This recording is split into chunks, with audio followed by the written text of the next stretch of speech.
Hello YouTube. Today I want to talk about the hardest part of training. Training is the portion where after you finish the classroom, which is 3 weeks with Millis and then a couple days of orientation, then you hit the road for 5 to 8, 10 weeks with your mentor. However long it takes you to get 15,000 miles in. 15,000 miles of you behind the wheel. There are some hard parts of training. Especially somebody who, like me, came from a management background where I'm used to being in control. I'm used to making the decisions. I'm in a field I don't know. Somebody else has to teach me, has to show me what I need to be doing. And then I have to figure out the best way to do it when I get my own truck. But as long as I'm in somebody else's truck, I've got to go with their way. And that is a difficulty. Another difficulty is Millis does not allow the trainee, myself, to use the cell phone even with a headset during training. And this is actually a good rule, but it's also a hardship on the person who's being trained. I can't just take a call from my wife if I get, she sends me a few text messages, I'm not going to be responding. My daughter sends me text messages, I'm not going to be responding. Or my son or my other daughter, they send messages, I can't respond to them right away because I'm not going to be stopping the truck to look at those messages for maybe 3, 4, 5 hours. And then I'm going to see them, and there'll be like 10 messages from my daughter. Yo, hey, where are you? What's going on? I couldn't answer her what she was going. Now, once I have my own truck, I can use that wonderful Siri or Alexa, and I can answer those messages if I'd like. Right now, I can't. And that is one of the difficulties. Not being in control, not being able to choose when I take my breaks, not being able to choose what route we're going to take. That's all done pretty much by your mentor, your trainer. You learn how to use the Qualcomm, you learn how to drive the truck. You're doing most of the driving or all the driving if you are training. You want to be doing all the driving because you've got to get those miles to get to 15,000 miles. There's cooking and living in the truck with someone else, figuring things out, especially taking your break, as I highlighted a minute ago.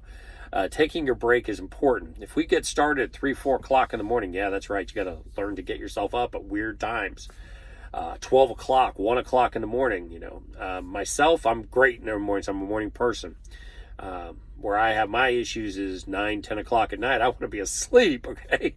And so that can be an issue sometimes, and you just got to kind of fight that sleep. Drink a little more coffee. Of course, drink a little more coffee means you're going to want to stop and pee a little more. You got to be careful on that, too. You got to get all these things figured out, and all of these things add up to a difficulty. But the biggest difficulty for me is living in a small, confined space with someone else. I mean, unless you went to the space shuttle in that capsule, like Neil Armstrong in that little 3-man capsule, you haven't seen tight as you have in this. And I can't imagine how C.R. England's doing with 3 people in a truck. But you got to think about it. My mentor has been driving this truck for a long time. He's got a lot of his stuff in this truck. This truck is tight. All of my stuff has to be up on that top bunk up there with me. And I'm a 6'1", 240-pound guy, so I'm going to need some of that space to sleep in, and then I've got to put my stuff up there too. So that is the hardest part for me, is managing the space inside of the truck in the small confined area. My mentor has a lot of stuff in the truck. Stuff that he's accumulated over a period of time. He's got cooking stuff. He's got, his clothes. He's got all of his stuff here, and this is his truck, so everything is going to be his. This is his coat right here behind him. There's, everything in the truck is going to be his because it's his space, and that is the hard part. Once I get my truck, I can arrange it the way I want, and I can make things work, and that is really, I've seen some other trucks. Mark's truck is one of the cleanest trucks I've ever seen, and nice and neat inside, and he even has a dog in his truck, and his truck is spotless. I want to be able to have my truck as clean and neat, as spotless as that. I want to have everything in a place. I'm used to everything being in a place. You have a checklist. You put this here and that there and this here. That's not something you can do when you're in someone else's truck.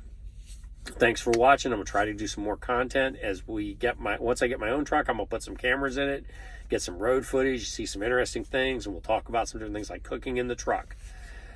Thanks for watching.